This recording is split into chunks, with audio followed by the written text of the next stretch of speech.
Hey, everybody. Welcome back to Police Mentors. It's Mark Bouchard here. Super excited to have you. This is episode 3. And today I have one of my mentors, David Ogilvy. Dave is a police officer with the Delta Police Department, which was my first department. He has 22 years on the job. He's a sergeant in the Operational Skills Unit, which is basically the training section. And we worked together for several years on the emergency response team. And for everyone's awareness, Dave actually was one of the trainers that helped train me back when I was a police volunteer. And Dave, I learned so much from you. I feel so fortunate to have had that experience. You also were one of the trainers when I did my first ERT course, which I had to redo the room clearing portion when I switched to the RCMP, but very fortunate to have you there. And then you got onto the ERT team before I did. So when I came over, you were a mentor in that. And then at one point, you took over the lead for our medic program, and I was kind of your helper. So I got to do some of the day jobs, but you set the vision, and again, I got to learn a lot from you through that too. So part of why I started this podcast is because I wanted to get people like you on. You know, you're someone that's not out there, super vocal, like there's people on social media trying to look for all this attention. And I have this great network of buddies like you and mentors and peers. And I just wanted to share some of that knowledge. So I'd like to start off just by welcoming you on the show and saying thank you for coming on. Awesome. Well, thanks, Mark. I really appreciate you having me on. All that work background is really great info, and I've had a pretty awesome career. There's no question. The things I've got to do has been pretty amazing. But more important than all of that is I've got a wife. We've been together for over 30 years.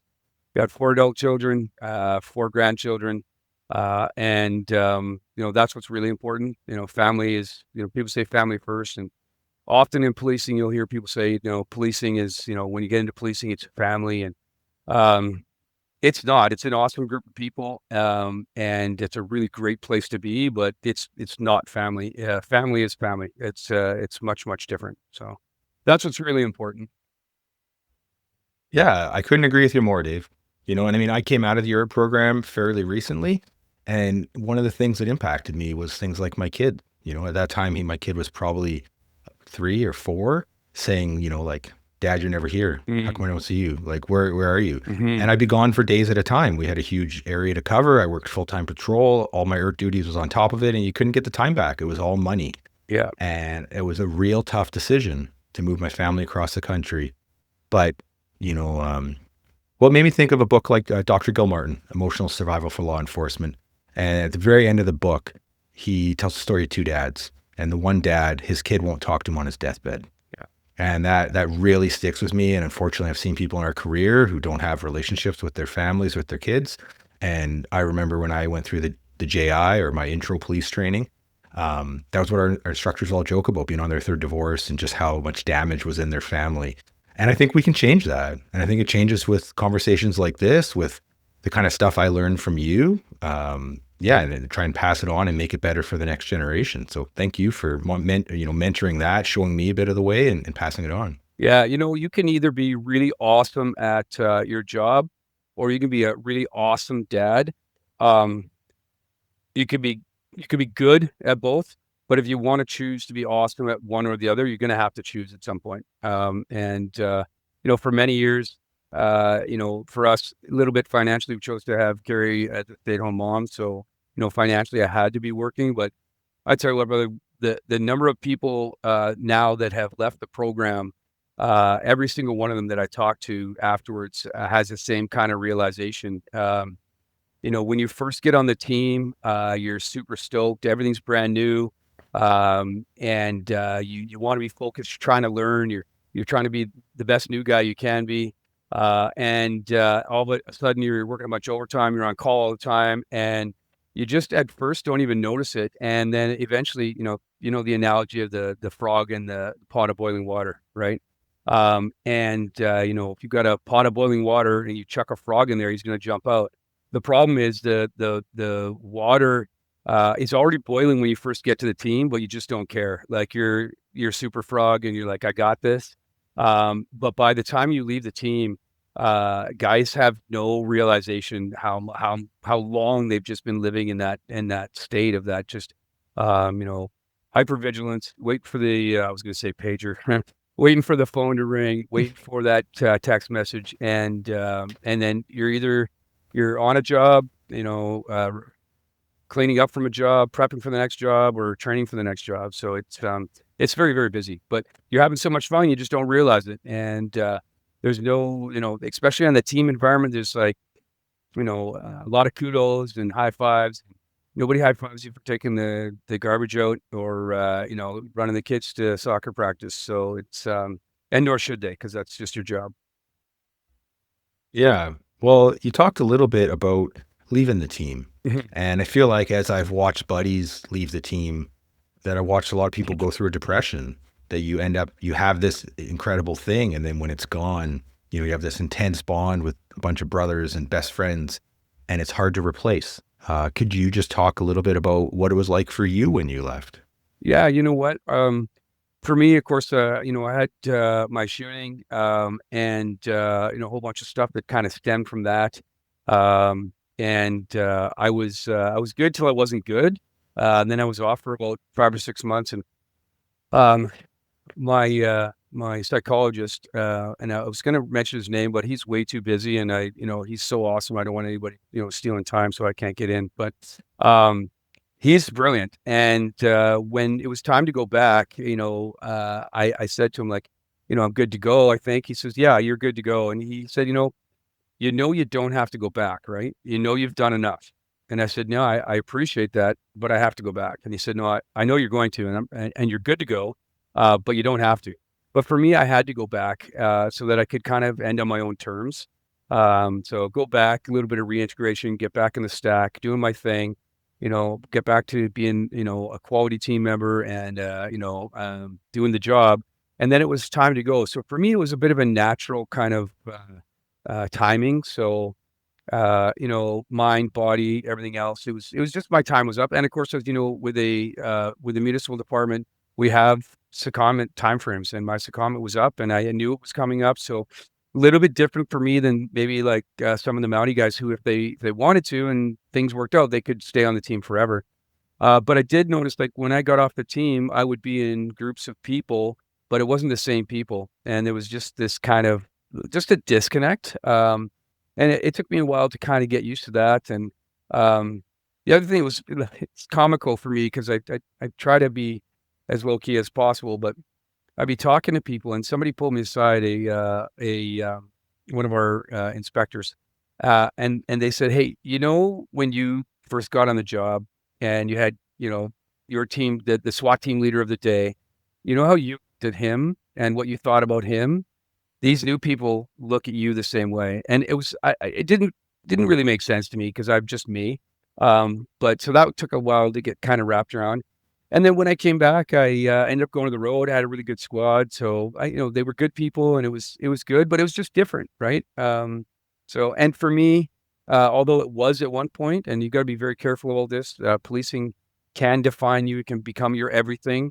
Kind of took me getting run over by a tractor trailer to figure out that there's more to life than policing. But yeah, as long as you've got other things in your world, which is so important, I think that makes the transition a little bit easier. It'd be really hard for guys that end up leaving um, uh, honorable reasons. Family member is sick, they need to move, etc. Like, where it's not your decision and it's not your time, and I think in those situations, or when it's sudden, I think that could be much more difficult. Yeah. Well, thanks for sharing. I mean, a lot of stuff you said there, I'd love to touch on and Yeah. dive into.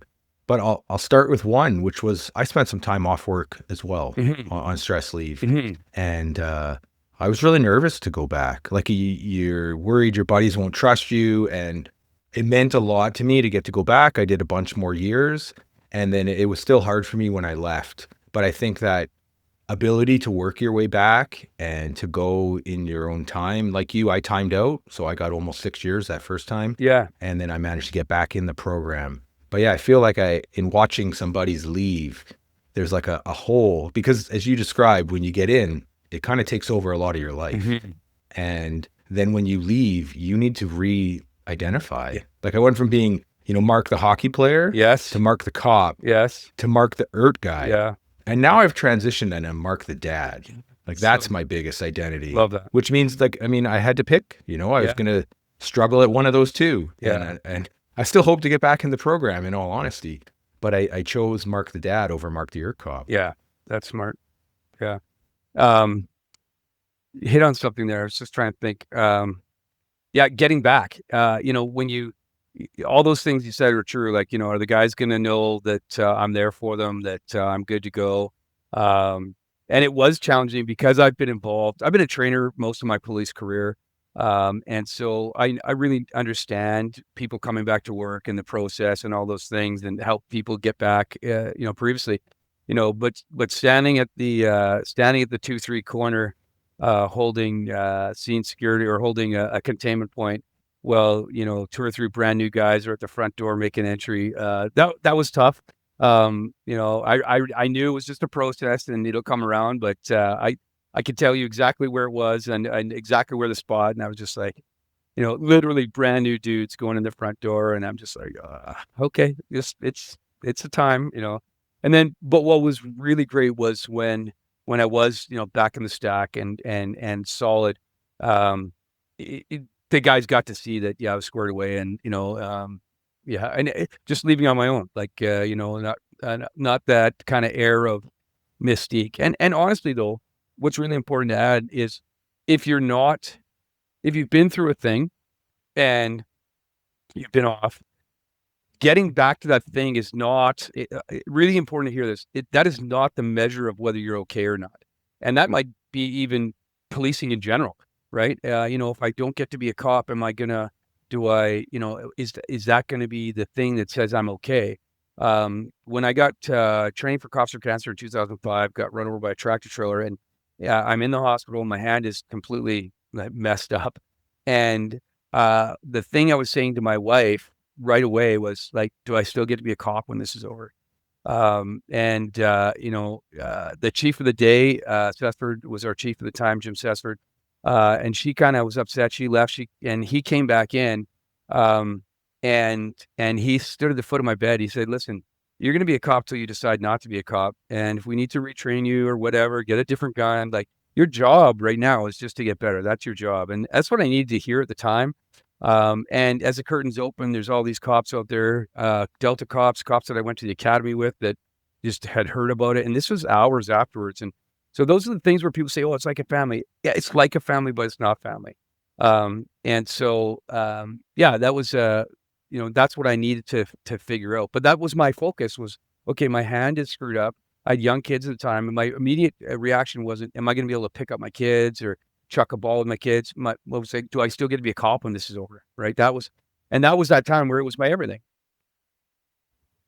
Yeah. Well, let's chat a bit about that injury. Yeah. And I think it's such another important topic. I've had so many people express to me they're interested in doing SWAT or emergency response teamwork, and often they have a reason they can't. And sometimes maybe there's a legitimate reason to it. I mean, from my backstory, I had a really massive knee injury. My knee's never been okay. Right. My knee's never been the same, but it's been good enough that I can do my job and still stay fit enough. Yes. And obviously your hand, that's your gun hand. That's your dominant hand. You are missing a finger entirely. You have another finger that I think does not fully work as a normal finger, Yep. right? And yet you didn't get an adjusted shooting test. You didn't get an adjusted physical. And you also didn't allow yourself to just stay stuck in I feel sorry for myself, I can't do it, because, you went out and actually found a way to still, make some of your dreams happen. Could you just tell everyone a little bit about what you went through? Yeah. Maybe what your mindset was, how you did it, and what that was like for you? Yeah, for sure. Life's rough. Get a helmet. When I love that, Dave. It's true though. It's true. Yeah, you know what? Bad stuff happens, and sometimes people can get down on themselves, or like, I've had people say, I just feel like the world's out to get me. Slow down. I don't know how important you think you are, but the world doesn't care about you, and I don't really mean that in a negative way, but it literally doesn't give a rat's ass about you. It's people are too busy worrying about their own stuff. And so when stuff happens, you have two choices. You can get up and fight, or you can roll over and wet on yourself. Right. And those are the only two choices. So I chose to get up and fight. And it was a significant injury. So, people say, "Oh, you lost a finger." I said, "No, I'm not irresponsible. I know exactly where it went." Uh, and so, yeah, the pinky finger was ground off, and get the best angle there. This ring finger doesn't bend, so this joint was destroyed as well. And they actually took a piece of my iliac crest, which is in your hip, and did a bone graft. And so that's what I got is like 2.5, 2.5 and a thumb. And there's these physical standards to get on the team at the time were very difficult. I think selection week is definitely more challenging. There's no question about that, and you got to be prepared for that. I'm telling you right now. But if you just get there and don't quit, you're probably going to be okay. But for me, the physical standards weren't adjusted, and when I was doing the weighted pull-ups, I looked a little bit like Bambi walking on ice, but I got them done, and I just continued to get physically stronger from that point. So yeah, you're going to get thrown curveballs, and the next thing is up to you. The choice is yours, and it's okay if you don't do it. That's fine. But just know that many people have the will to win. Few people have the will to train to win, right? And so you can want to do this thing, but if you're not willing to do the training that it takes to get there, then it's never going to happen. Yeah, you just made me think of that Sun Tzu quote. And it's basically like victorious warriors, prepare first and then show up and win. Yeah, Versus the people who show up hoping to win, they don't win. yeah, And I agreed. actually think that's a large part of what tactical policing, SWAT or work is. It's you're going to get an incredible amount of time, resources to prepare to win in near impossible situations. And it's, did you do that effectively, or did you just take it easy because you could on some days? Did you really get ready for the hard day? Yeah, And ultimately, you talked a little bit about having been through a shooting and having been through one of those days. yeah. So I've yeah, had obviously arguments. you prepared. Yeah, I've had arguments with the Go guys ahead. on the team about, "Oh, you think any cop could do this?" Yeah, 100%. I think anybody could do it if they're willing to put the time, work, and effort in. There's no question anybody can do it. And the proof of that is the amount of times someone ends up going to selection and isn't successful for whatever reason, and they go back and they work and they do the things they need to do to become successful their next go round. Um, and yeah, literally anybody could do this. And you know, uh, we don't get a cape when you finish the basic course. You're still you're still a cop and still a human being. But yeah, literally anybody can do this, but it's not easy, right? It's simple. If you follow a plan, it's simple, but it's not easy. Yeah, I'll definitely agree with you there. Well, one of the things I'd like to talk about is a bit about your Cops for Cancer work. Mhm. It's one of the things I actually admire about you is how dedicated you've been to that. Can you just tell everyone a bit about, how much time you spent in it and, I'll pump your tire a little bit. And I don't know the full details, but from what I understand, not only have you put all these years into the writing and to the fundraising, but you've raised over six figures, Yeah, correct me if I'm wrong, absolutely. Yeah, for sick kids with cancer. yeah, Like that is such a commendable thing. Uh, Good for you for doing that. I'm proud of you for doing that. yeah, So could you just share with everyone a little bit about your experience with Cops for Cancer? yeah, for sure. I tell you what. First of all, it's going to have some human factor on the front and the end. And I first got involved. I was a fairly avid, a fairly what's the word I'm looking for? I was cycling aficionado. I did a lot of cycling, really enjoyed it. And so a little bit selfishly, it was like, oh, okay, well, there's this thing called Cops for Cancer. That looks kind of cool. You get to ride a bike. It's a good cause. Kids with cancer, like I can't think of many better causes. So yeah, that makes sense. And really, when you get position in policing, like you have a position and you can do nothing with it. You can do negative things with it, or you can take that position and actually do something positive with it. And I wanted a chance to kind of give back, but selfishly, some of my main motivations were, get a week off work where I can ride a bicycle. That's fun, and you're getting paid, so you're like a pro cyclist, right? Because you're getting paid while you're riding a bike. Um, it was there's a chance to do some fundraising and get a free bike. Oh, okay, that's kind of interesting to me. Um, and um, and I was really about how much I could really give and impact and help these kids and their families. most of that just got completely destroyed very, very early on. Yeah, I still ended up getting, raising extra money and getting a free bike along the way. But that had absolutely, that is the smallest amount of what the thing is. Um, and it really becomes the realization that it's about the kids. And when you first meet these families, and make those connections, you find out very quickly that you're going to be getting a whole lot more than you could possibly give to these folks. And our family, my kids were young; they were about the same age as the young guy. Was 6 years old at the time. Probably when we first met him, probably 4 or 5. And so our kids kind of at these barbecues and the functions, they made really tight connections with this little guy and his older brother. Um, and so we were like, they would come over to our place for dinner. We'd go over there. We just made a really good connection with the family. And I'll never forget one of my kids, my second oldest son, is a type 1 diabetic and has been since he was 3. And we're standing in our kitchen, and this young kid's mom says to my wife, Carrie, says, because she'd just given him a needle or something, and she goes, "I don't understand. How can you do that? Like, that must be so hard." And at the same time, her child has a terminal illness and likely at that point, likely not going to make it, and ultimately didn't. And we had the honor of being there when he took his last breath in mom's arms, and that was a challenge. Uh, so it's all about the kids. It's all about the kids. And I was in that program from about 2005 till about 2017.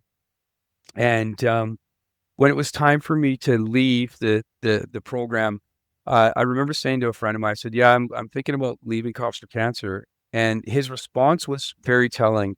He said, "You can't leave Cops for Cancer. You are Cops for Cancer."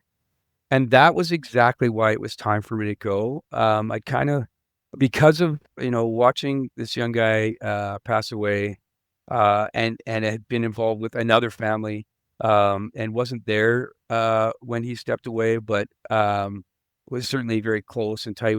I started kind of distancing myself as a little bit of self-preservation. And eventually I think it became, that whole idea that, I am Cops Cancer is a little bit about me. So, like I say, like kind of a selfish start, and at the end, kind of a little bit losing the plot a little bit. But yeah, it was time for me to step away, and everything's got a shelf life.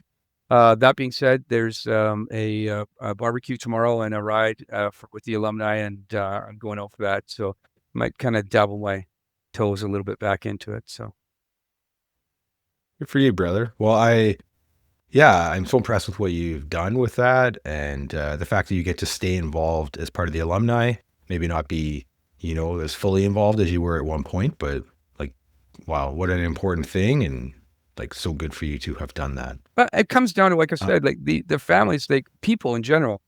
I mean, not all, and things have definitely changed in the landscape in North America.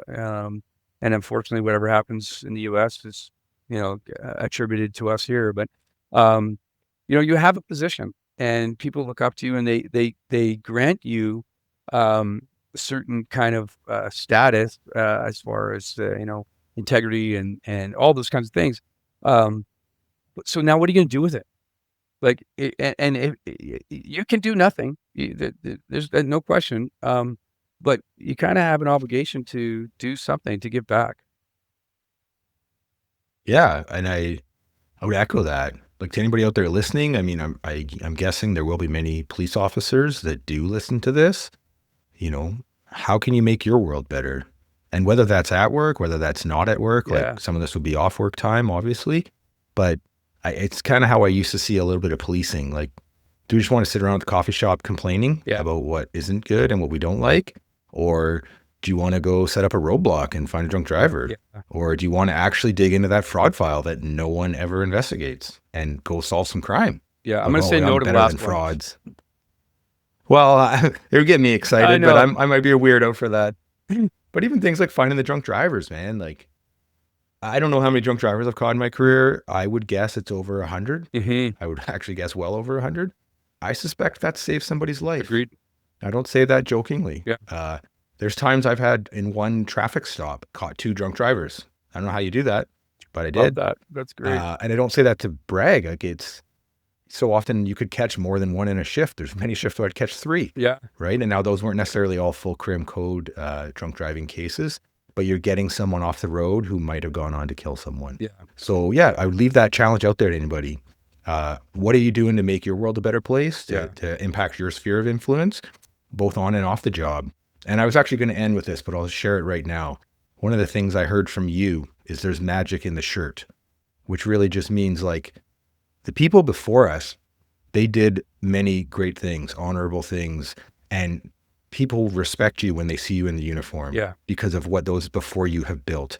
And it's on you to maintain that honor so that you pass it on to the next generation. Yeah. So that's also part of my challenge I would love to share with the next generation. I'm just So, looking down. oh, go ahead, Ogre. People might see that I'm actually looking at my phone. There's a reason for that.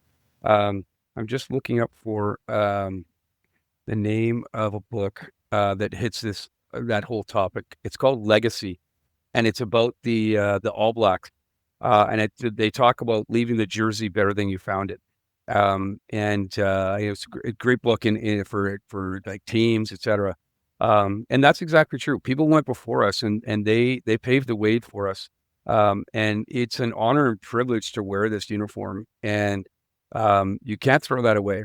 And when you first put it on, like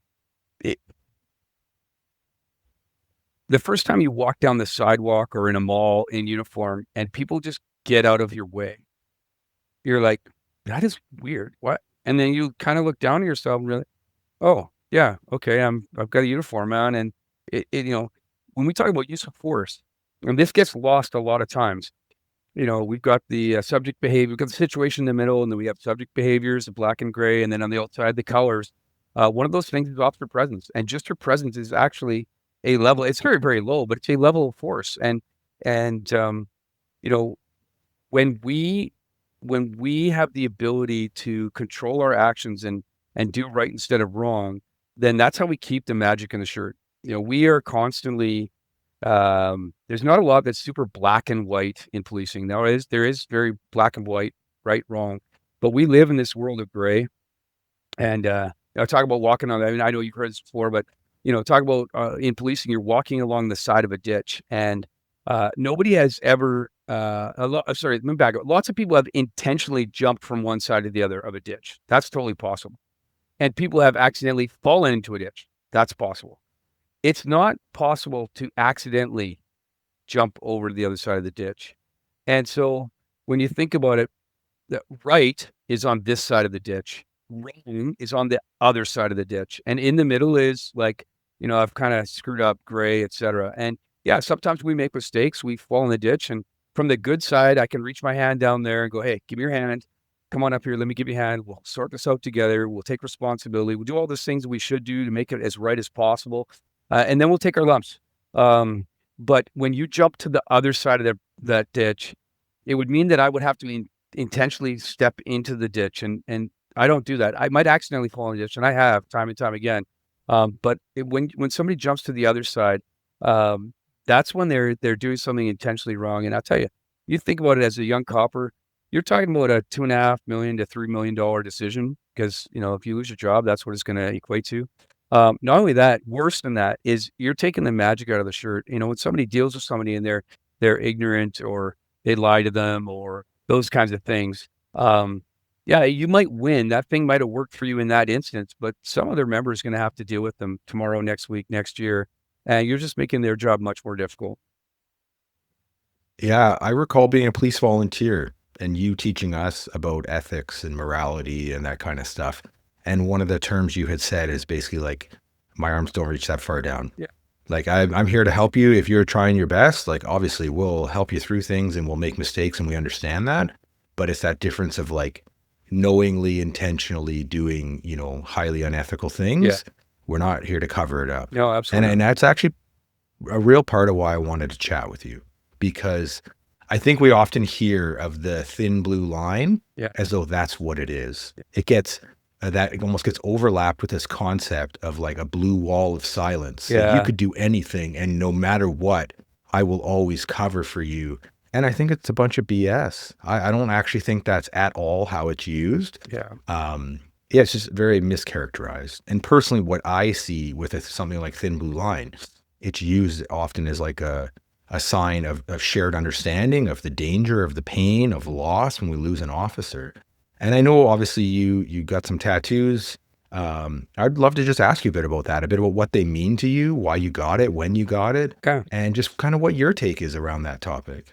Yeah, it's very interesting. A lot of agencies have gone through some drama over the thin blue line, and the subdued Canadian flag with the blue line through it, and you know uh, the challenge is you're right. The thin blue line is to me, and what I believe most of us means is about that camaraderie, about the shared loss, about the willingness to do for others that people will not do, about caring for one another, taking care of each other, both physically and mentally.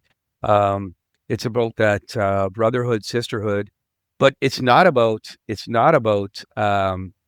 you know, uh, lying, cheating, or stealing. Um, there's a law came out for the province of British Columbia not long ago, well, a couple years ago now. And when it first came out, people were like, "Oh, have you heard about the rat rule?" And I'm like, "Well, slow down. Like, first of all, the rule is this: is if a police officer has reasonable grounds to believe that they've observed another police officer use excessive force, then they're obligated to say something about it." Okay, well, if I observe you, which would never happen, but if I observe you use excessive force on somebody, then I've just witnessed an assault. And when I look over here, it says police. And my job is to enforce the law. And so, yeah, why wouldn't you say something? And when you talk about how this thing came about, um, it came about because police officer A takes a suspect who's in handcuffs, who he has beef with, behind the corner of a building with no physical injuries. Police officer B doesn't say or do anything, and Buddy comes back and he now has physical injuries. And so people like can get screwed up about this whole, well, I'm a stand-up guy, I want to take care of my people. And I agree with you. 100% you should be a stand-up guy and you should take care of your people. But what that looks like is when A starts walking around the corner, you intervene. And physically, if you need to, like you're going to fix that, maybe have to fix that relationship later. And maybe they're so ego driven, arrogant that they don't actually have the self-awareness to realize what you saved them from, and maybe that relationship never actually gets fixed. But that's how you take care of each other before the thing actually happens. And so, the thin blue line means, you know, uh, altruistic things to us. And when we have other groups that just get to try and decide what that means, that doesn't change its meaning. And so when you look at other symbolisms, I'm not going to pick one specifically because I don't want to, offend anybody, but there's a number of different organizations and cultures and groups that have symbolism. And if the antithesis to that community or culture all of a sudden said, "Oh, well, now we're going to start using that symbol, and now this is what it means." No, that doesn't work. But in policing, it kind of has. Um, and it's in North America. There's the police paint bucket of paint, and something happens in the States, and it's not uncommon for Canadians to stick that big wide brush in that bucket and paint. The U.S., Canada, everybody gets painted with the same kind of paint. And we're really apples and oranges in comparison. Obviously, we're not perfect. So they can't, somebody can't just say that, no, we're now saying that this symbolizes X. But policing's one of the few places where, if you said, all lawyers are crooked, somebody's gonna say, well, no, slow down. That's not true. Uh, all doctors are, working for the pharmaceutical. No, that's not. All men are. No, that's not true. But often with a lot of people, this whole ACAB thing, all cops are bad. And people, yeah, that's right. Absolutely. All cops are bad. And, obviously that's not true. So for me, and I kind of alluded earlier, sometimes we've had agencies where they kind of get into this thing where the management is concerned, and perhaps fairly, that there's media attention about what this symbol means. And then they're saying, okay, you can't wear this on your uniform anymore. And so the people that truly understand what it means for them, obviously don't agree. And there's this friction that can happen. For me though, like, and I started talking about this with people, it's like, you can't, when you're at work, that your uniform doesn't belong to you, it belongs to the department. And in Abbotsford here, there's an amazing tulip festival every year. It's beautiful. It's awesome. I'm not hugely into flowers, but it's pretty cool. But if I was the president of the tulip festival and I had a pin, I don't get to wear that on my uniform, right? Even though it's altruistic and whatever, that's not an option. So this is their uniform, so you can't put what you got to wear whatever they say you have to wear. And there in life, there's shoe rules, whether it's in life or in work or whatever. Policing doesn't matter; they're all over the place. But if you come to my house, I've got laminate floors and dogs. Hey, don't worry about your shoes. They say I go to somebody else's house and I don't have the EQ to notice the shoes and start automatically taking my own shoes off, and they actually have to ask me to take my shoes off. I'm not going to hold my breath or pout or just say, "Oh, let's just stay here in the foyer." No, you know what I'm going to do? I'm going to take my shoes off, and when I leave their house, I'm gonna put my shoes back on. It's their house, it's their rules. And often, there's these rules that we don't necessarily agree with, but you have to understand that, like, the grown-ups, anybody in a white shirt, they don't wake up in the morning and be like, "Hey, how can we screw with constables?" No, they've got some processing, right? They have some reasons for doing what they do that sometimes we might not have any understanding of. But at the end of the day, it's their rules. So take your shoes off, and when you go home, put your shoes back on. And people are like, "Oh, you don't get it, man. You don't understand." And I'm like, "Well, I think I do. Like, I've got, some tattoos here. It might be hard to see here. Let me go that way. There you go. It's We kind can of, see him on the camera, yeah, Dave, it's kind of for sideways. anyone So watching. the top one here, we're here, top one here. Um, that's an angel slumped over the line. And then later I had the bottom one done just to incorporate kind of Remembrance Day, military, policing all together. And for me, like, no, I think I understand. I have it tattooed on my body. It's not going away. But for me, it does mean all those positive things that we talked about. And when I look at how well I was taken care of in this world, as far as my crash, and then specifically after my shooting, um, people who I had like no real relationship with whatsoever were calling me up the night before saying, "Hey, you got an appointment tomorrow. I'm going to be at your house at 8. Click." And one of those people was somebody I looked up to, and I was like super nervous. And now we're really pretty good friends. And so it's about the loss. And my motivation in training is the number 133, which unfortunately I think is going to be 134 now with the Tour de Coast, Tour de North Cops for Cancer team had a hit and run here, and two of the members were hurt significantly, and one has since passed away. And my hope is that they will include that as a line of duty death. But 133 police officers have been killed in line of duty in this province. And if you think that number is staggering, it's bad. There's no question. But have a look around in North America, and we're very blessed to work where we work. But my motivation is 134, and so when I look at all of the stuff, and I'm affected by North America policing just like everybody else. And the bottom tattoo, the one with the Peace Officer Memorial ribbon, and the poppy, that was inked, and this just was by happenstance. That was inked after the day after an event in the U.S. where 7 cops were murdered, and I'd seen some footage of it, and so it's just a reminder for me, like, you know, like I said, my motivation is to try and the best I can, anybody that I'm training, whether it be from Delta or one of the 6 agencies involved in the RMTC, is not 134. And I'm not naive. Now, my phone hasn't been ringing, and I'm sure it would be, but that could happen today in Delta. And so it's just a reminder to me that we need to take care of each other. And that means a whole bunch of different things, not just about, and it has nothing to do with lying, cheating, or stealing for somebody, right? Somebody has an event and they're trying and they're taking ownership. Yeah, I'm going to do everything in my power to make sure they're as best as they can be. But it's just about that connection and, being a part of, something bigger than yourself. Yeah, I think That's a piece of what it means to me too, is that understanding of the shared danger. I think for those of us who've been there, and don't get me wrong, like I haven't been in an actual shooting, um, but I've been in a bunch of situations that have been pretty dangerous, Absolutely. and yeah, so I do understand that danger. There's numerous times in my career where I'm like, oh man, like I am very fortunate to be here. I Yeah. feel very, very fortunate, and it puts things in perspective. Yeah. The other thing he mentioned was that ACAB, all cops are Yeah. bastards.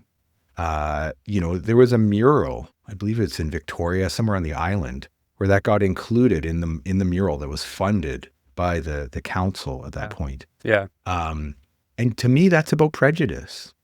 That's about people where they prejudge that they hate all cops. And I think it ultimately comes down to a lack of understanding of what we do. We're not out there to hurt other people. Yeah. Like we're out there trying to save people, Yeah. and I know about the police shooting you were involved in. You weren't involved in it because you wanted to go race in to save yourself. You're doing this because we believe we have a chance to save someone, an innocent person, and we're willing to risk our lives, potentially even die to do that. Right? Absolutely. That's what I think it's so important for society to understand this, because I think when I look at some of the police oversight and some of the cops that have been charged that should not be charged, that's what's been happening is society doesn't understand, Mhm. right? So then they end up being charged. Mhm. And I think it's partly on us within the law enforcement profession to help educate the public, right? Yeah. The public are the police are the public, Yeah. but they don't know what they don't know. And I use that analogy in my book of my dad. He actually is about to turn 78. He's never been in a situation where violence is an answer. Right. You disagree, you use logic, and if that doesn't work, you sue someone, Yeah. and the courts will decide. Right. And it's hard for people to wrap their head around a situation where someone else is actively doing violence, potentially even already killing people, and now your job is to deal with that. And I think that idea that we can de-escalate everything is a false starting point. Yeah. Right. And I think let's de-escalate everything we can. Let's use our words. Let's take time. Let's use good tactics. I am totally on board with that. Absolutely. Even earlier, you mentioned something about officer presence. I have talked my way out of so many fights. And Absolutely. part of it is that it's that ability to give things time and space. But part of it's also the presence. When people realize, oh, today's not the day, Yeah. and so sometimes they think they're the predator and you're the prey. Yeah. And I remember we had this one guy, he's getting all ready to fight us. Ready? We're in cells. He's got his cuffs on. He's grunting and he's, making fists and he's all these pre-assault cues. Yeah. And there's a bunch of us there, but I just walked up and I put my hand on his shoulder and I said, hey, like, I'm worried you're going to make me hurt you. And I don't want to have to do that. Right. And the dynamic flipped 180 degrees. His head slumped down and we didn't have to fight him. Yeah. And you know what he did? He got in the cell and then he said something like, I'm going to kill you to one of the other guys. Yeah. Okay. Guess what? You're in the cell. Yeah. We did our job. You can get charged with uttering threats as well. Yeah. And it reminds me, for my hockey analogy, it's like the guy who turns super tough after the referees break up the fight. Yes. It's like Cup they don't tough. want to fight when it's time to, they don't want to be tough when it's time to be tough. Yeah. They want to be tough when they can talk tough and not actually get hurt. Yeah. But back to Sun Tzu, like the whole, if you can win a fight without fighting, good, take the win. That's it. I'm not here to beat people up. I'm not here to hurt anybody. If we can score a win and we do our job of whatever is needed, and I'm not saying you back down from things. If you need to use violence to do your job and keep people safe, then you do it. Yeah. And I have had to do that in my career. Sure. But even like when we first transferred up to Williams Lake, or I first started working there, my wife had said that, hey, it's going to be different. Like you won't be able to talk your way out of fights up here. I still talked my way out of almost every fight. Yeah. Because you can. And I think I'm pretty good with my words. Yeah. I think I have pretty good presence. I'm 5'10", 210, and I know how to take care of myself. So between that, I'm not provoking anybody, but I'm also not giving off an impression like I can be pushed around. Right. And I think that's an interesting balance. Yeah. What have you seen in your career? Yeah. Well, I'll tell you what, violence is rarely the answer. Violence is rarely the answer. But when it is, it's the only answer. Right. And so I like that. Yeah. And I'm just into a book right now by Tim Larkin. It's called When Violence is the Answer. And really it comes down to, there's two different things. Are we talking about antisocial behavior or asocial behavior? And in policing, we don't have the luxury of to just walk away and ignore antisocial behavior. Amazon's here. So we don't, like I said, we don't always have the ability to just walk away from that antisocial. Asocial is a totally different thing. That's where somebody's trying to, you know, to cause you grievous bodily harm or death or a member of your family. And in the civilian world, his thoughts are this: listen, if this thing that you're thinking about getting into, this violence you're about to use, if it's not worth being in the hospital, morgue, or jail 3 days from now, then walk away. And that might involve, your ego being bruised as you walk. So be it. If it's not worth it, it's not worth it. In policing, de-escalation is so important. But de-escalation might be we hit that guy with a 40 mil launcher, or we gassed him, or we tased him, instead of shooting him. That's still de-escalation. And I think people think, well, de-escalation is only when we talk to people, and if we haven't talked to them to the point where they completely surrender, we haven't had to use any force, then de-escalation was ineffective. That's absolutely not the case. You're talking about this guy. He goes inside the cell, and closes the door, and now beak, beak, beak. Right? I don't care if they have the last word. I'm totally fine with that because we have the last action. Right? So what do we want to do? We want to get him in a cell. Okay, he's in the cell. Gunk, last action. You're in the cell, and now say whatever you want. And can we lay new charges? Sure, whatever. But they can have the last word. My feelings aren't attached to what's going on here. And so when we find ourselves in situations where we do have to use violence, it's not, we don't get up in the morning. There's not a single cop that gets up in the morning and says, today I want to be involved in a shooting, or I want to, today's the day I want to, go have a fight with somebody. There's power. If I can, and when I have used violence on people, I dust them off afterwards, and I have a conversation with them about, like, let's make sure you understand why what happened to you today happened to you. And I explained to them, the importance of safety for us, and ultimate safety for them, safety of their community. And I always have the same phrase with saying, most of the people I deal with where it's kind of gone not as well as I wanted to, is I just ask them, like, did I treat you fairly? Now, I know you might not agree with what happened today, and you might not agree with the way it went, and I appreciate that. But did I personally treat you fairly? Well, yeah, I guess so. Okay, cool. And I write that in my book. Yeah, I guess so. Right. So when the complaint comes in, like, I don't know, the guy said I treated him fairly, so I'm not sure where this is coming from. And it's not really a trick. It's also about getting them to understand. We had a young guy lived in Tawasin who was super anti-police. And I just built a relationship with him, and myself and another member who's since retired, who's a big, strong guy, was a trainer with our department. We wrapped him up like a Christmas present. He had a leg restraint on, and probably a hobble at the time because it was so long ago. We of course don't do that anymore. But I took him back to his place, and I did that exact same thing. I explained to him why what's going on, and I just built a relationship with him so that he was still not great with a bunch of other cops. Some maybe deserving or not, who knows?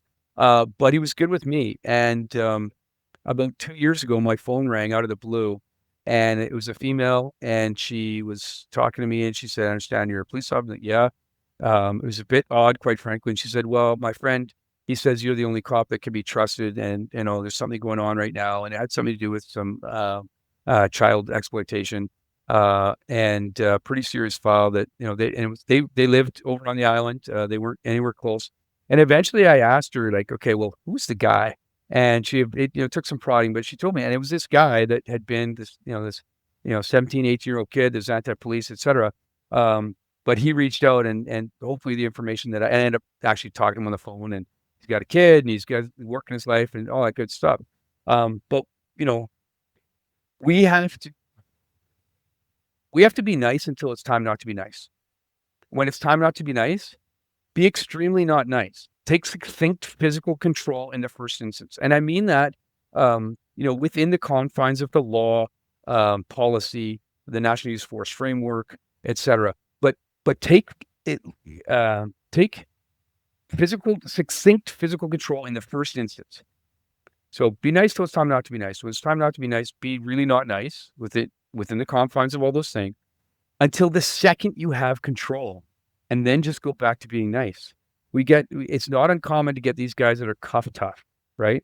Once they're in the handcuffs, beak, beak, beak, beak, beak, because they know, okay, well, they can't do anything to me.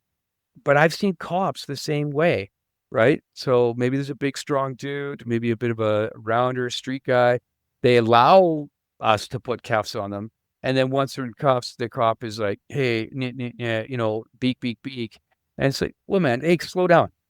How about I take the cuffs off? And, of course, this is not television. We can't just go put our gun belt away and have a consensual fight. That's ridiculous. But, so if we're not going to accept that behavior from a subject, then why, we should never be engaging in that ourselves.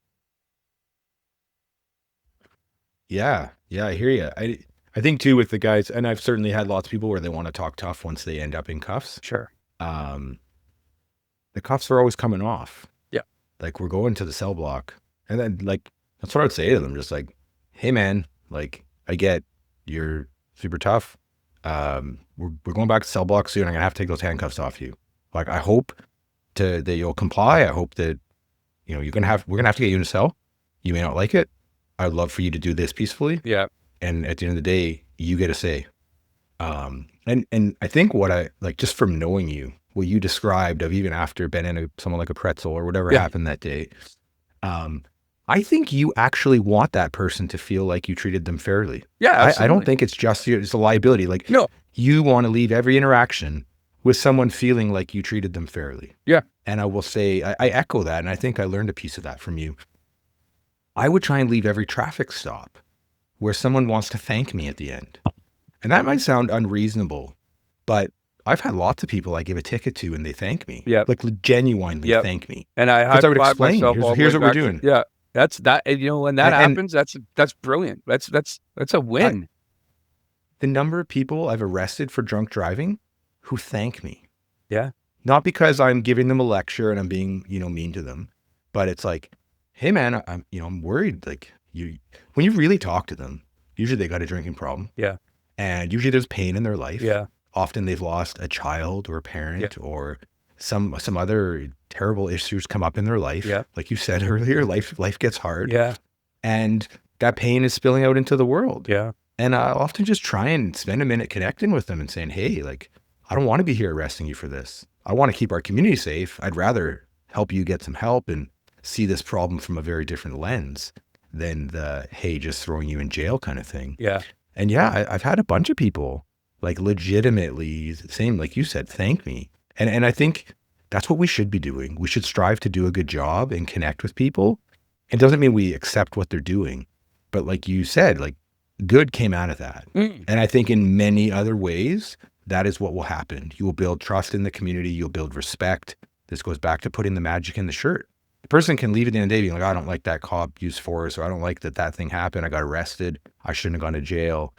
But I think, like you said, this person remembers years later you and felt safe enough to report something terrible, through that to you, that you could be trusted. Yeah. I think that really speaks volumes. Any of the police recruits that I've ever had or had connection to will, if they're listening to this, will hear this again and probably roll their eyes and groan. But because I get it, I tell them this a few times, but at some point in the hiring process, you sat at the end of the long oak table. Now, fair enough, it was probably composite or something else, but stay with me. You're sitting at the end of that long oak table, and there's a bunch of grown-ups around. It's your final interview, and I promise you, if you're a cop listening to this thing, I promise you, your answers included, I want to make a difference. I want to have impact. I want to help people. And what I tell the recruits is never forget what you said at the end of the long oak table, because that's when things start going sideways. And, we're here because we want to do those things, and we should never stop wanting to do those things. Now, don't get me wrong. Are there times where, I'm dealing with somebody and those things are not in my mind? Yeah, absolutely. But we got to bring ourselves back to that, because that's why we're here. We've been empowered. It's a massive power that has been afforded to us to do things that other people can't do. The challenge with that too is this position also puts us in a place where we're going to see things that the rest of the world doesn't have to see. Your dad's an awesome guy. He's got a great practice. which I've recently been very fortunate to be a part of. Um, and but they haven't had a situation where they've had they don't know, like you said, they don't know what they don't know. Um, and so the average citizen doesn't have to see the things that we have to see, and if they do, it's maybe once in their lifetime. But we're going to these calls. It's very rare for somebody to call up the police department and say, "Hey, you know what? Everything's really good. You know, I just put on a fresh pot of coffee. If any of your members want to swing by for a coffee, it'd be great." We don't get that. People call us when they're in their worst, and we have to be our best, and not losing sight of this person and what it means to them. We can go to files that we've been to hundreds of times before, and you're like, a B&E is a great example. Oh, good, another B&E. Oh, here we go. But if it's most of the time, people don't get multiple B&Es. It's violating. It's scary. There's a lot going on in their world, and you have to keep in mind that person's perspective, and it might be your 8th B&E that week, but it's the first time for them, and it's a massive deal. Talk about dealing with people on the road and being good to them and explaining things and having people say thank you afterwards. That's a good thing. And if you're a good cop, that shouldn't be super uncommon. Most people's involvement with the police are like good people, and that's who we need to win over, quite frankly, because a lot of people that are on the far side of all cops are bastards, they don't want to listen anyways, and it's very hard to evoke change in those people. So how do we get more people to be able to stand up and go, that's not true, actually. I just got a ticket. Oh, yeah, I see you got a ticket. Yeah, but I wasn't wearing my seatbelt. And, the officer explained to me the importance of that and how they've been to a crash recently and however that went down. But it's about building positive people in the community, maybe selfishly so that, we've got a good plan, but really because it's the right thing to do. And so when people's involvement with the police is very limited, it is that maybe the only involvement they ever have is a traffic stop. And if we have somebody who's, overbearing, egomaniac, whatever, and they naturally, as you know, we don't automatically write a positive default mindset. It's always going to be a negative. And if now we're just, see, there you go. That just proves it, because they've had one interaction with one cop and it wasn't great. So it's important for us don't forget what you said at the end of the long oak table, and that it will serve you well. Yeah, I've sat in on lots of recruiting interviews. We used to have the panel interview Yeah. when I was with Delta, and I actually got to help on a bunch. And every person that came through said, "I want to help people," and that's how I feel. So I'm with you. I think we need to come back to that as our why. We need to recognize that, and often we can lose sight of that we are helping people. Yeah. Like even up to that most extreme thing of something like a shooting, it's hard for us to wrap our heads around that helping, literally trying to save someone, can mean hurting someone else. Absolutely. And that can be, it can be hard on us, right? You mentioned the B&E thing. I still remember this call. I took a B&E and I solved it the same day. Nice. Went and got this person back not only thousands of dollars worth of stuff, but stuff from their wedding, stuff that nice. the level of gratitude and just meaning it had to them. Yeah. Like that's why I'll never forget it, was because when we get a chance to make a difference like that, it's so meaningful. That's what there'll be another 100 that I didn't solve or whatever. There'll be a lot. Yeah. But when we get a chance to make a difference, we really got to celebrate those, because there's going to be some hard days too. Agreed. And I know you and I have talked a bit about the mental health side of the job. Yeah. Right. And I know you touched on that a little bit in what you just said there. Both, you and I used to basically be mental health instructors. So R2MR, right? We've taught a bunch of that together. And I'd like to just open up a little conversation around that. Like, we just talked a little bit about how this job can really impact us too. Would you feel comfortable sharing a little bit about, some of what that was like, and maybe I'll discuss that a little bit with you as well from my perspective. Yeah, for sure. You know what? It's probably the most important thing, and I know how passionate you are about it, for sure. You think about how much time and effort goes into shooting and use of force, which are kind of my specialties. So I'm biased in that realm. But when we look at how many cops are injured, and remember, it's just an injury, right? It's just an injury, and we look at how many cops are injured mentally. and or ultimately, maybe take their own lives. It's way higher than how many cops get killed on the job. 133. I promise you that that number pales in comparison to the number of members that have been injured by critical stress injury. Um, and so any chance I get, I talk about it. It's important. Everybody's wearing a backpack, and that backpack's invisible, obviously, but that, baggage, but that backpack is with us all the time. And when things happen to us, and they're just minor things, they're just, pebbles, really. And in policing, I understand the difference between a civilian and policing. The things that we deal with in policing, just because of the regularity of them and the just the sheer numbers, things that might be a bit of a boulder in one person's backpack, for the police, sometimes they're just small rocks. And not just in policing, but definitely in policing, when there's a boulder, a divorced family member dies, a sick kid, a shooting, a critical incident, these big things, there's that big rock, that big boulder is in your back, and everybody can see that, right? And so right away in those situations, almost always, we're very good now about, hey, that's heavy. I can see that's heavy. Like, let me help you carry your bag. Let's figure out how we can get that thing out of your bag. And the only way to get stuff out of your bag is by talking about it. Um, and the pebbles might just be a negative interaction with somebody at work or in life. And now you're carrying this thing. You had an argument with somebody. This is very small stuff. But you had an argument with somebody. They said that the sky is purple and you said it's blue. And you were adamant, and there's this real kind of negative interaction. But during that interaction, you responded correctly because the sky is blue, in case somebody wants to know. It is actually blue. But in that, I was belittling, or I was name calling, or any of those kinds of things. I was just ignorant. That's on me to take that thing out of my bag. And now I've got this small rock. It's small, but they all add up. And I've just put it out in the open here. Hey, listen, we have to agree to disagree. I still think the sky's blue. But when we had that conversation yesterday, I was inappropriate. And I did some things that I shouldn't have done. I'm not saying now, I'm not going to flip flop and say, oh, you're right, it's purple or whatever. No, it's still blue, but I was inappropriate in so taking responsibility for your own part in that thing. And then they get to pick up the rock and do whatever they want with it, but I'm not putting it back in my bag. They could say, I apologize, sorry about that. And they could say, well, I still think you're an idiot. And they can hang on to that rock for their whole life. That's up to them. But I've done what I can to make sure that neither one of us has to carry anymore. But we get these big boulders.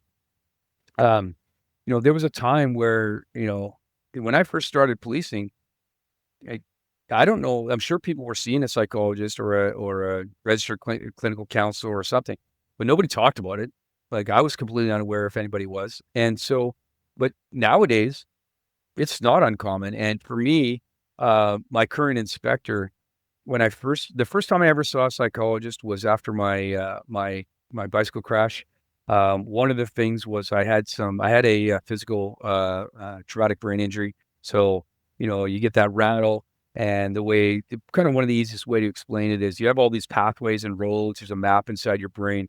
And when you have a physical impact injury to your brain, sometimes what happens is the road erodes. And now your brain's got to figure out, okay, I need to make a detour, and it'll create a new road. Often, not always. Some people, the damage is so severe that it's not fixable. But so you can have some issues like divided attention and lack of ability to concentrate and those kinds of things. And for me, prior to the accident, I was about lifting and being, looking good and totally ego-driven stuff, young man stuff. Because one of the injuries was the nerve that makes your bicep fire was stretched, I knew I wasn't going to be symmetrical, and it's all screwed up. So I got to a point where I knew I needed to talk to somebody. But my thought was it was going to be like some little Eastern European lady, and it was going to be a dark room with a couch and a candle. And so I went to my family doctor. I said, listen, I need to see somebody. He said, well, actually, there's this lady whose name is Ursula Wilde. That should have been a clue. And she specializes in traumatic brain injuries related to like physical injuries. And why don't you go see her? So I go down there. Again, I haven't seen anybody ever in my life. I'm still kind of a little bit in that world where I think, and this is what's really important, is that self-stigma. I think it's still a really bad thing. I'm stigmatizing my own self. Nobody else is. And this inspector that works for me at the time, he was number 2 SWAT guy in ERT guy in Delta, somebody I looked up to very much so, still do. And that's not just a plug because he's my boss, but I actually do. And I mentioned to him, like, once I made a decision, I'm kind of an open book. I really don't yeah, this is what I'm doing. And I mentioned it to him, and he goes, "Oh, who are you going to go see? I see X." And I was blown away. Like, if this guy, this ERT guy this guy I look up to, if he can be seeing somebody, now I'm totally okay to see something. So I get to her office, and sure enough, she comes out of the back room, and she's a little Eastern European lady with a thick German accent, says, "Oh, welcome, come into my office." And it's a dark room with a candle and a couch. And, it was exactly what I thought. Now, my experiences since then are very, very different. But although it was those things I was working it was going to be, it was so helpful. Talk about the journaling and the breathing techniques and all of the really great stuff that stemmed from that first encounter was amazing. And it really, really helped me work through the time it took for the road mapping to work itself out. So that I had stopped seeing her, wasn't seeing anybody. And then, of course, we had the shooting. Shooting's on a Friday. Saturday morning, I go see the guy who I have continued to see ever since. And just know it's really important. Don't wait for a thing. I promise you, it's policing. You're gonna have a thing. You're gonna have a physical injury, like not just from policing. And you should have a family doctor. And I know not everybody does, which is kind of a weird concept to me because, that's new. I'm a 51-year-old white dude, and everybody that is in my world has a family doctor. Not everybody does. But if I have a physical injury tomorrow, I know exactly where I'm going to go. And when I go there, I don't have to talk about this or that or any of those other things because they already know about it. And so I can just go and deal with that thing that we're dealing with today. So it's vitally important, in my opinion, for you to go out and find a registered clinical counselor at the least. And the reason I say that is because cops are cheap. And that is the first level that is paid by most of our health plans, or a psychologist or a psychiatrist. Now, some people end up seeing a psychiatrist just because of referral or whatever. That doesn't mean you're worse off. It just means that's who you got into. Now, could you be seeing a psychologist and then get referred to a psychiatrist? Sure. The only real difference between the two is a psychiatrist can deal meds where the psychologist generally does not. But get someone now and go see someone, get a list, find out who the people are and ask around because there's some people that are on that list that people say, yeah, maybe not this one. Right. And of course, I'm not going to get into those people are. But it's important that we see somebody early. Go, hey, okay, why are you here? Well, really, I don't have anything going on, but I want to have somebody in my back pocket. I want to have somebody that I can call when the thing happens. And you might get there and everything works out. You click, everything's good, and that's what happened after my shooting. I clicked with my doc. It was great. You might get somebody where you don't click. We had somebody that worked for Delta Police, a psychologist. Now I'm a cop, so I'm a little bit suspicious, anyways. And if they're working for the department, they might say something, which is nonsense, by the way. They're not going to, unless it causes harm to yourself or others. And I'll talk about that in a second. But this guy just did this incessantly. It drove me nuts, and I'm like, I could never go see that guy. That just drives me crazy. But I have a good friend of mine, very, very close friend of mine, who was in a specially elite unit in the military, was over in the sandbox, was involved in a number of instances where he used the highest level of violence with the expected outcome, and he wasn't okay. And this guy got him better. He sees somebody else now just because of happenstance. But so go find somebody now when nothing's going on, make a connection, know that you can work with this person so that when the thing happens, you don't have to talk about everything else that's happening in life because you probably already unpacked all that stuff, right? The backpack, unpacking it by talking. And so now you can just deal with the thing. So I get involved in an incident on a Friday. We use violence that results in the death of the subject. This was not a surprise to me. I had some really great information and training, even as a sheriff. I started as a sheriff in 1998. My God, I sound old. And I was there until I came to policing in 2003. And early on in my career, I learned that it's important to anticipate that this stuff is going to happen. You should be thinking, and this is either physical, mental, either using force or something happened to you. You should be believing that that's going to happen. If you get through your career and it doesn't happen, awesome. But if you don't, if you go through policing thinking that I'm never going to have a mental health crisis or injury, or I'm never going to have to use violence against someone to that degree, you're that person who's holding a jack in the box that's never seen one before.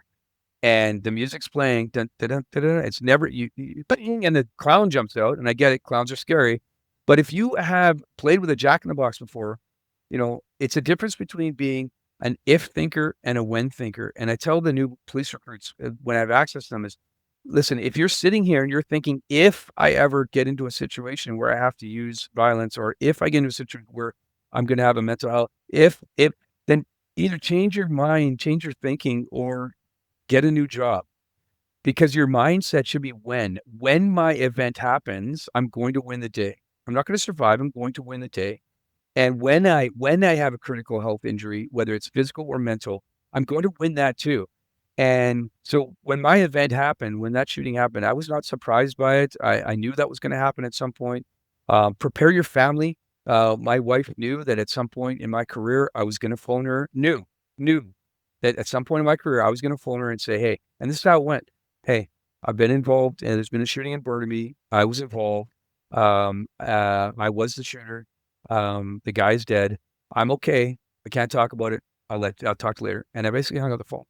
And she wasn't surprised when that came. She was affected by it for sure, but she wasn't surprised because we were prepared for that. So it's critically important that you have somebody that you can go to. And so when I went to see my guy on that Saturday morning, it was like, hey, here we go. Okay, I'm at it again. And this wasn't really, once you have a big, huge boulder, you might not have a choice, right? You might not have a choice, and you've got your department saying, hey, you got to go see someone. And now you got finite timings, and now you might get stuck with somebody you don't really click with.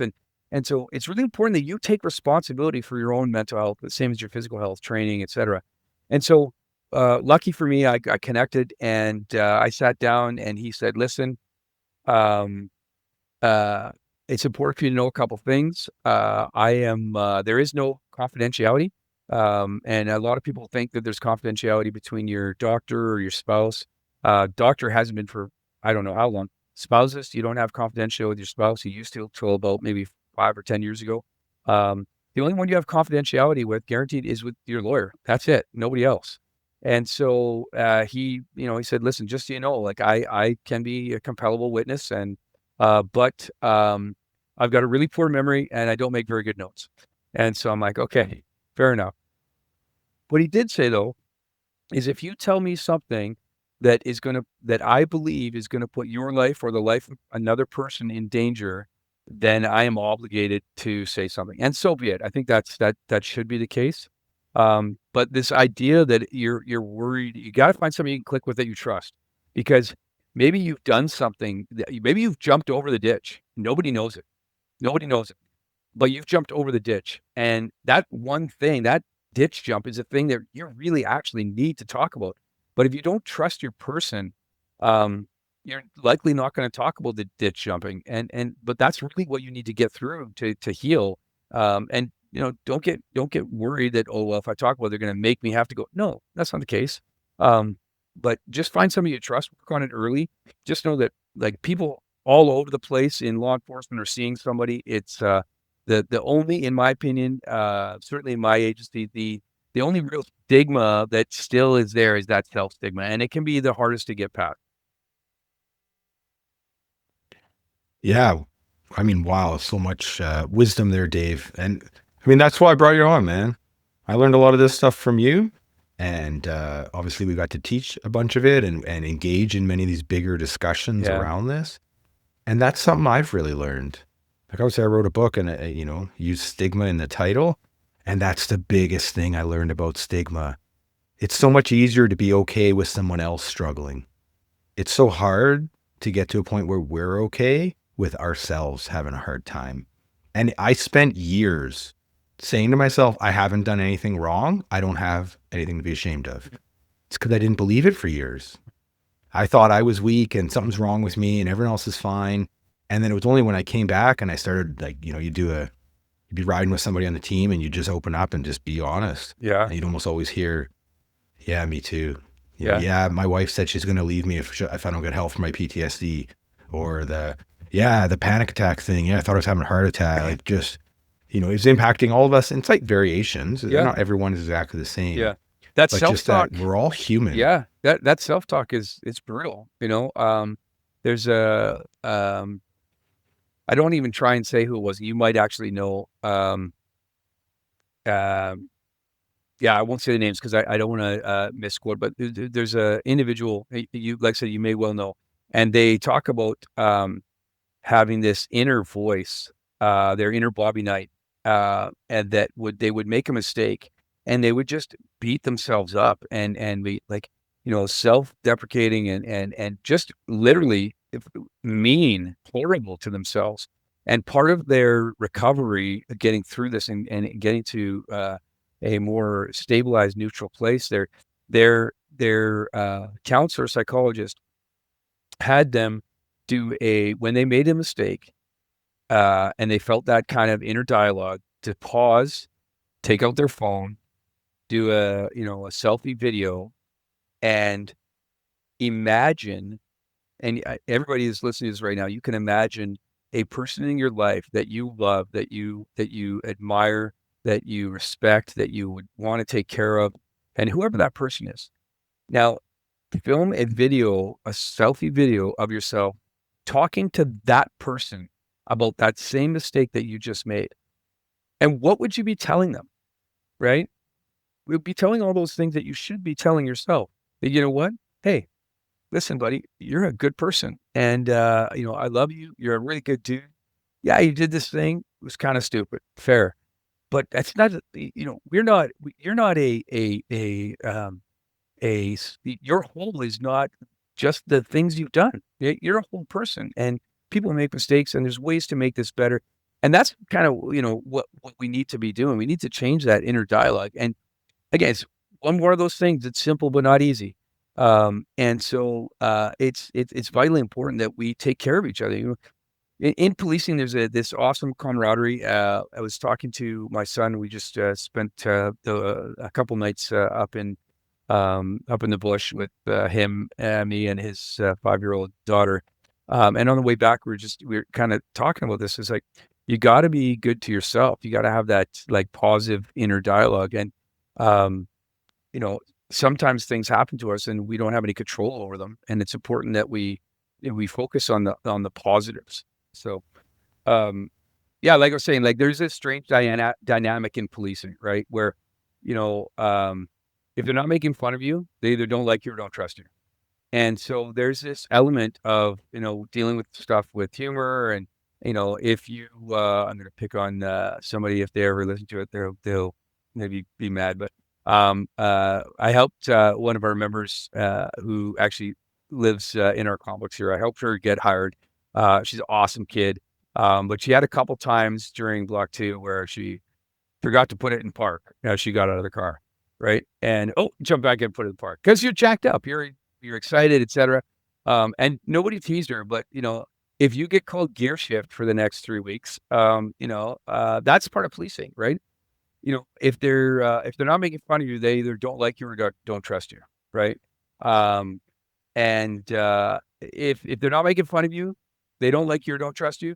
That's probably true, but they're still making fun of you. They're just doing it behind your back.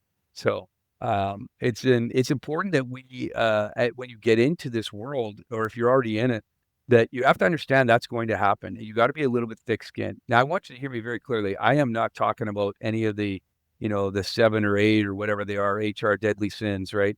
I'm not talking about anything that's race-based or gender-based or any of that nonsense. That stuff, absolutely, you don't have to put up with that.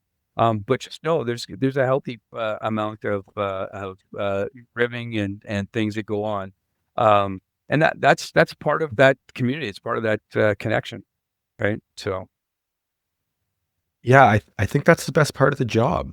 It's, the brotherhood, sisterhood, it's the bond, the connection that you get is crucial. That's like, even for me, having left the yurt program once and coming back in, that's the part you miss. yeah, It's not, I need this uniform. I need this call. I need the brotherhood with the guys on the team. I need a bunch of best friends who do anything for you. Yeah.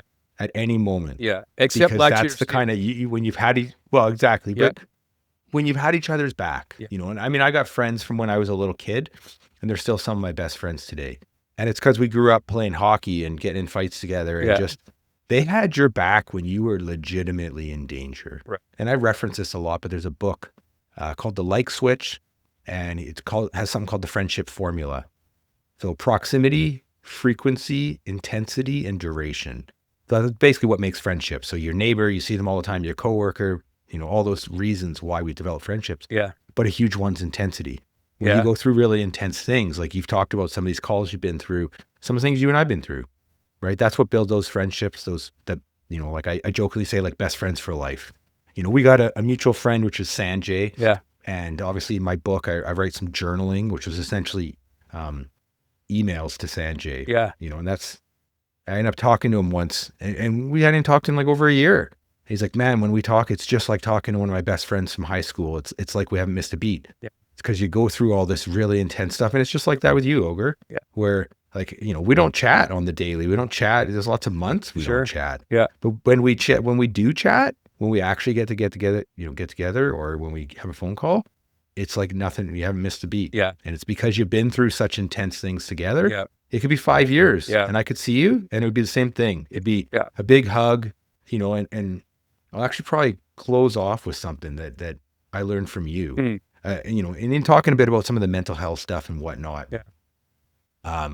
It's not all work, right? There's Yeah. personal aspects. And part of why you need to have a good counselor or whoever you're going to talk to is because a lot of us bring stuff into this, right? And I did too, just like I'm guessing you probably Yeah. did. And anybody listening to this, you can go work on those things and they become protective factors for you. So if you had whatever your version of childhood trauma is that Mhm. most of us had, I think I had a really good childhood, but I still had my own issues to work through. And one of those was actually I had a dad who couldn't tell me he loved me. And I don't think I'm alone in that. Mm. And I know you and I have talked a bit about this. And it was actually when I was off work on stress leave, my dad phoned me and told me he loved me. And I mean, my dad didn't even call me back then. Yeah. I think my dad loved me. I just don't think he could tell me. Right. And back in the day, I would say, hey, Dad, I love you. And he'd say, I know. And I'd be like, hey, Dad, when someone says I love you, you're supposed to say, I love you too. And he'd go, okay. And I mean, it's messed up, right? But it's true. It's all true. Yeah. And now my life's gotten so much better because of that. My dad calls me and tells me he loves me all the time. Yeah. My dad tells my kids he loves them all the time. Yeah. So I think what we need to do is find a way that good can come from bad. Yeah. That we essentially integrate some of the experiences that we go through Mhm. instead of just repressing them. Yeah. And I remember this because you and I would chat, and you would actually say to me, like, I love you. Yeah. I love you, man. Yeah. And it would make me uncomfortable. And I don't, that sounds bad. Yeah. But it doesn't mean to be. It's that it was my own issue. It was growing up in a household where for 20 years, no one ever said that. Right. So then when someone says that to you, it's like, I'm supposed to say it back, but I feel uncomfortable. Yeah. And I don't know what to do. Yeah. But I do, man. I love you. And I Appreciate that. appreciate that. So anyways, I just in hearing you speak a bit, it kind of made me think of that and how I think some good has come in my life, even from some of the bad things that have happened to me and that I've been through.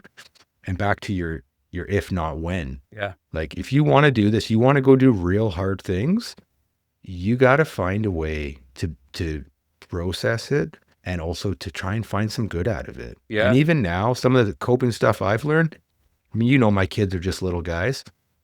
But when I put my son to bed, like I'll try and use some of that to help him, right? Yeah. I'll ask him, hey, what was the best part of your day? Yeah. What are you excited about tomorrow? Yeah. What are you grateful for? Yeah. And like the kind of things that I needed, that I journaled, that helped me to heal when I was off work. Yeah. He doesn't have to wait till he's, injured, off work, any of that. That stuff works. Like gratitude works. Yeah. But why not just teach it to them young, make it part of our culture so that you can pass on the good that I've learned through some hardship. And hopefully, like my hope is take what I found and make it better, whether that's in the policing profession or whether that's, family, home life. And I think I had things pretty good even in my upbringing, but my hope is to take that and make it better for my family. Yeah. I don't know. What are your thoughts, buddy, Yeah. in terms of your world? You know what, man? Like the only way you can truly make your bad day worse is if you don't learn anything from it, if you don't get better from it. And I have not done everything right. And one of the things I'm trying to implement a little bit with my grandchildren, you know, for me, it's like as a dad, it's almost a little bit like policing in that, you get given this shirt and you got to try and do the best you can to make it better. As parents, trying to be some degree better than our parents. We have the best parents in the world, but just trying to be some degree better than than our parents were. And my son is doing things that are like astounding. Like they're so much better than I did them. Because he's trying to be just a little bit better than I was. And so you talk about like, hey, what's your best part of the day? And one of the things I'm trying to incorporate with my grandkids every once in a while is, tell me something you failed at. And I learned this from unfortunately, I wish I could reference it, but tell me something you failed at, and making failure a normal thing, making it okay, because we all fail. But what do you learn from it? How did you get better? And I know for me, I've been through a lot of stuff, and I haven't always done it right. I got to a place where, this last July where, I finally realized that I was not coping well. And I was like, I was drinking, way too much. My wife was smart enough not to really say anything about it because she knew I was going to have to deal with it on my own when I made my own decision. And so I came to that place, and I made some changes. And so I actually I went into my boss and said, hey, I think I got a problem, and I'm going to do my best to fix it, but I want to know if I can't, if there's support. And 100% support. Keep us posted, see how you're doing. And so I quit drinking altogether, because I thought that's what I needed. And that's what some people need, 100%. And I'm just going to tell you my own experience because, maybe somebody resonates, maybe not, but don't trick yourself either to doing what I did and then, it not working and you're thinking it does. So I quit for, quite some time. Absolutely. Got into the world because I really like beer. There's a ton of zero beers out there. They're not all good, but there's some great beers out there. Because I really missed that, just having a beer, and so yeah, I got lots of zero beers. But what I did then was, okay, I've got this thing sorted, and it wasn't easy. It was simple, but it wasn't easy. Um, and now, do I have to be that person who can't drink anymore? The way I look at it is, people say, I know, AA says, like, if you're an alcoholic, you're an alcoholic forever. My thing is, if you're an alcoholic and you quit drinking, you're not drinking, you're no longer an alcoholic. If you started drinking again and can't control it, you're an alcoholic again. But it's just maybe nuanceable, but that's the way I saw it. So had to figure out, am I that person who can never drink again? Or can I put things in place? So what works for me is I started, okay, we're on holidays, we're away from all the things here. And can I drink while I'm on holidays? Yeah, okay, that worked out. And, we were gone for a week, and one night I was probably at a place where I shouldn't drive, but I didn't do anything stupid. I didn't say anything stupid. I didn't embarrass myself or my family or anybody else. Okay, interesting. So then when I'm out in the bush, okay, with my buddies out in the bush hunting, whatever. Okay, there I might let go and maybe drink some more. But again, I'm in an environment where I can't really embarrass myself or do anything stupid. It's all those kinds of things. And then, okay, what does that look like? And then, okay, cool. So that's separation, different places. Okay, now at home, what does that look like? Well, okay, so go for dinner. Can I have a beer or a drink or two? And that's it? Yeah. And that's where it's come for me. I can do that. Do I have booze in my house? No, absolutely not. Because if it's here, I'll drink it. And so I had to sort out for me what my limitations were and get a hold of it and deal with it. At the same time, I think it's important to talk about this because I think there's a lot of stigma around this specific thing that I think is very important. About a year prior, sitting in my psychologist's office, he looks at me, we're talking, we've got a great relationship. And he says, well, with your ADHD, but I'm like, whoa, so wait, what? And he started to laugh. He said, like, are you serious? You don't know you have ADHD? And I'm like, I'm a 51-year-old dude. How would I know that? Like, when I was in school, you were just a troubled kid. There was no diagnosis, like the kind of awesome stuff that's there today. And policing, I'm telling you right now, attracts people with ADHD.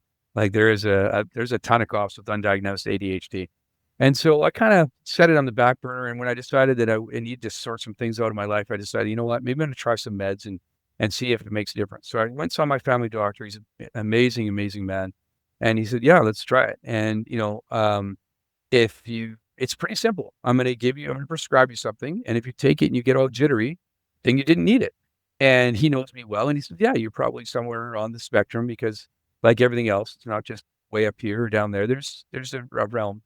And I would say within a couple days of taking the medication, it was like, man, I equated. This is an analogy, so work with me, but in the movie Equalizer, when Denzel's there and he sees all these bad guys, and they slow down the production, and he executes all these guys, and then it comes to real time, and then he does exactly what just happened in slow time. It was a little bit like that. Now that's obviously super dramatic, but it was like all of a sudden I was like, holy smokes!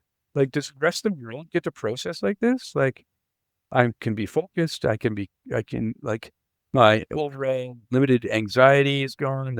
That feeling of being completely overwhelmed. Yeah, once in a while it's still there. Obviously, that's just life. But it's had a major positive impact on my life. And so when I've talked to people with this, like, well, you quit drinking at the same time, kind of, and like I said, no, I've had days where for whatever reason I forgot to take my medication or whatever, and I notice a big difference. So if you're out there and you're maybe diagnosed or not diagnosed, and somebody said, hey, maybe you should try some medication, I would highly recommend trying it. Now, I got very, very lucky. The first one I took worked, and actually it was a fast acting, so I changed to a slow acting, well, maybe 3 weeks later. Sometimes it takes some time, and then it doesn't work, and you maybe got to try something else and get the right kind of concoction, cocktail, whatever. But don't negate it. It's had a massive positive impact on my life. Again, taking it back to physical versus mental.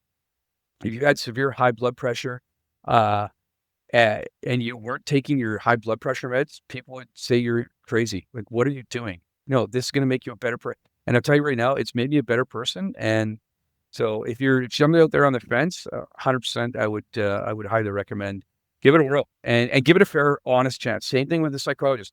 Don't just go there and go, oh yeah, it's not working. I don't like this guy. And when they ask you to do difficult work, when they ask you things that are uncomfortable, that's not the time to go, oh, this isn't working. I don't like that guy. No, it's time for you to do some difficult work. So it's all work. Yeah. Yeah, totally, man.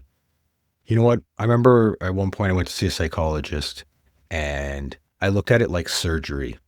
You show up once and you're Yes. better. Yes. And it's not true.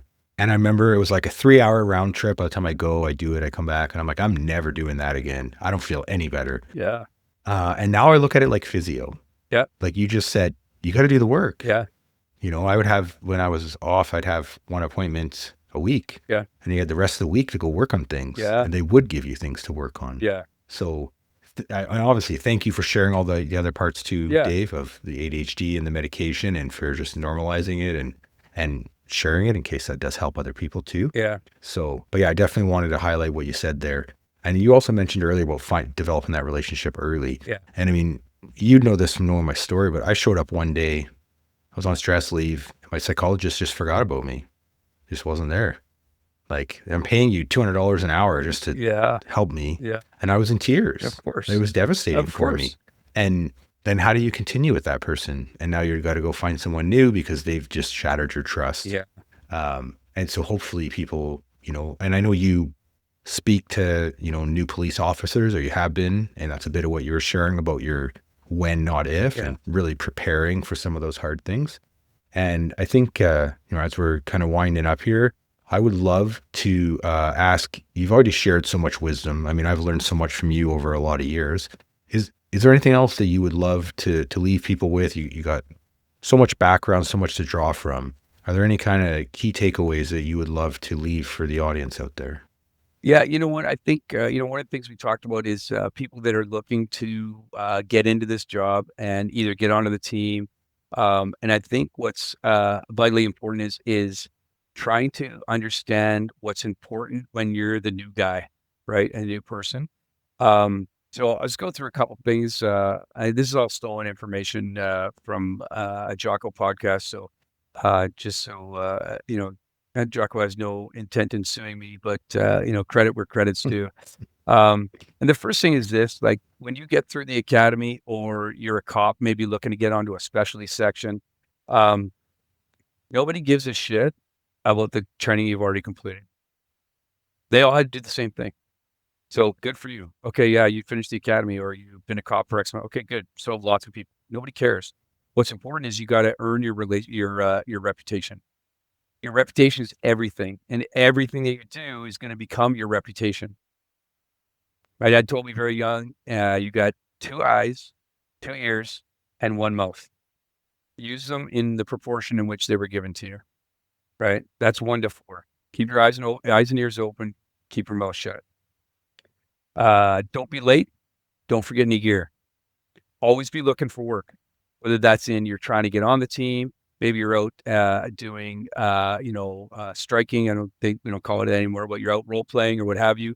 Always be looking for work. And we're in a new era, and people just I'm seeing things that I never saw before. Great example, we're at the range last week. One of my trainers goes down to post a bunch of targets. There's a staff sergeant there and a sergeant. The staff sergeant was engaged doing something else. And the sergeant runs down range and is now helping my guy post targets. And there's 10 constables standing there watching the sergeant do the work. And I actually said something. I said, this is a place that doesn't make sense to me. You've got a sergeant down there doing work and 10 constables standing here watching. Now you think that at that point a bunch of people would run down there, but nobody moved. So telling. Be teaching, be eager to learn, and always have a notepad, right? You might be in your phone, what have you. And this has happened to me only a couple times, but I've been talking to a junior officer, and I say something that they think is profound. And like I could see you right now throughout this podcast, Mark. I'll say something. You're making notes, and it's not always about what do I want to say next. It's like, oh, okay, that's interesting. Oh, that book, okay. And I've dealt with people, and they pull out their phone. They say, "Hey, I'm not trying to be rude. I'm not texting anybody." But I've got a notes pad here, and that's really important. I want to make sure I don't forget that, and making notes is really important. This applies to life and applies to me, and especially in my journey this last July, getting better. The hard way is usually the right way. The hard way is usually the right way. So do it right or do it again. Extreme ownership, great book. Mark probably mentioned at some point, but if you haven't, there it is. This is about taking ownership for your part. I talked about that earlier. Maybe you're not all wrong, you're all right, but you got to take ownership for your part in whatever's happening. Take care of your gear, and your gear will take care of you. Take care of your equipment. So the next time you need it, there it is. It's good to go. And the same is true to take care of people, and they'll take care of you. Become an asset. Become indispensable if you can. Be a reliable entity that people can trust. Rehearse and visualize to enhance your performance. Whatever that is, rehearse it, visualize it. Be a when person. When I'm looking for something, I'm surprised when they're not there when my buddy opens the closet door. I'm not surprised when they are there. Mental rehearsals, visualization, super important. If you're not going to be smart, be hard. Okay. We want you to be both, but if you can't be smart, at least be hard. Be the person that's working hard and lifting heavy objects and doing the hard work. Never forget attention to detail. Be a good follower. Never miss enough. Go to the bathroom because you never know when you're not going to be able to. When you're out there, you're working in the team or training or whatever's going on, team gear first, then your own personal gear, and then your own self. So the team gear all gets taken care of. Then you take care of your own kit, and now you go get a drink or a bite to eat or whatever you need to do with your own personal person. Use that chain of command up and down, right? No matter what it is, maybe you got a thing and you're thinking, hey, I don't know about that. Talk to the person first. If that doesn't work, then go one step above, right? We shouldn't be jumping up the ladder or jumping down the ladder. Last 2 things, never turn down a course that you're offered, ever. Never turn down an opportunity for training, even though it's something you might not be interested in necessarily right now. It might be that thing when you want to do, that other thing down the road, and somebody gets picked for it because back here when they didn't think it was important, they took that training, and now they have that training for that thing you really want to do. So never say no to training. And last thing is just look squared away. We talked about that so much, that officer presence, and you don't need to get out there and mean mug people or be intimidating or anything else, but look squared away. My dad was a professional race car driver, really into cars, and I was maybe 16 years old. Had no idea about being a cop or anything like that at the time. We're driving down the street, and a police car goes by, and it's filthy. He says, "You see that car?" "Yep, I see the car. It's filthy." I'm like, "Yeah, okay, it's filthy." He said, "If that guy came to my house, I wouldn't give him the time of day." Right? And you're never gonna have to arrest my dad, but you might need that video camera footage that's out front of his house that has the missing person or the homicide suspect or what have you. And you show up and you park that dirty car in in his driveway, and he is this guy. He's probably not going to give you the time of day. And so, yeah, I don't know how it works. Basically beat it, right? Be squared away. The message we want to send to people is, I'm professional. I'm here to help you. I'm professional. But if you're thinking about using violence today, they should be, without me being mean mugging or anything like that, they should be thinking, not this guy, not today. Just be squared away. Wow, Ogre, thank you. That's a lot of wisdom, to pass on for the next generation, and a lot of truth. At the end of the day, that stuff applies no matter what team you're on. Yeah. Right. I think some of that is very informed to the culture we came from, Sure. where you could run a briefing at 4 a.m. and there's 50 people and nobody's late. That's the norm in the culture. And if someone was 2 minutes late, you'd be like, what happened? Yeah. What's going on there? And then I saw it in civilian life, where then I went and did my master's, and we set a meeting time, and like over half the people are late. Mm. Like, there can be very different worlds, and knowing the culture you're in. But for anybody who wants to get into that kind of work, and I suspect that will be some of the kind of people that do listen to this channel. I know I've helped informally kind of mentor a next generation, and many people who want to do some of what I've done. And I will tell you that, Dave, you're a good source of wisdom for that. So take that wisdom in and apply it in your life. Yeah, How do you be a good teammate? If you want this, you could do it. You just got to want it bad enough. Right. And that's, Yeah. and anybody can do it. So you just got to prepare right. And there's people out there willing to give you a hand. So yeah, if you want it bad enough. I will even summarize a decent portion of what you just said in the way I think of it. Team before self, right? And that's not just gear. That's how do you put the needs of the team first? And if you think of something like a debrief in ERT, it's not sitting there pointing fingers at everybody else. It's saying what you could have done better. It's how you could help the team, right? So that's a great way to leave it. Love. All right, Ogre. Well, I will just say a big thank you. I look up to you for what you've done, both as a man, as a cop, as a trainer, your career, everything, even as a medic. We didn't even get a chance to get into the medic side of things. But yeah, thank you. Thank you for the mentorship you provided me. And I started this channel because I wanted to bring people like you on. You got so much wisdom to share, and, I'm lucky to have this, network of peers and friends like you. And I just want to bring on people like this and share some of that wisdom. So just want to leave it with a big thanks, brother. Yeah, appreciate that. Never done anything like this before. And it's very, very few people I would have said yes to. So that's a testament to our relationship. So, if it helps somebody, then that's awesome. And I really appreciate what you're doing, Mark, like your involvement in mental health and self-injury potential or prevention rather for cops and first responders is it's brilliant. If you probably mentioned it, and you never sell yourself, I know that, but if you haven't read the book, you guys definitely need to read it. It's worthwhile to read, and not just because I may or may not be have an expose in it, but it's worthwhile. It's real stuff, and it's totally relatable. So appreciate all the work you're doing. But All right. Thanks, brother. Stay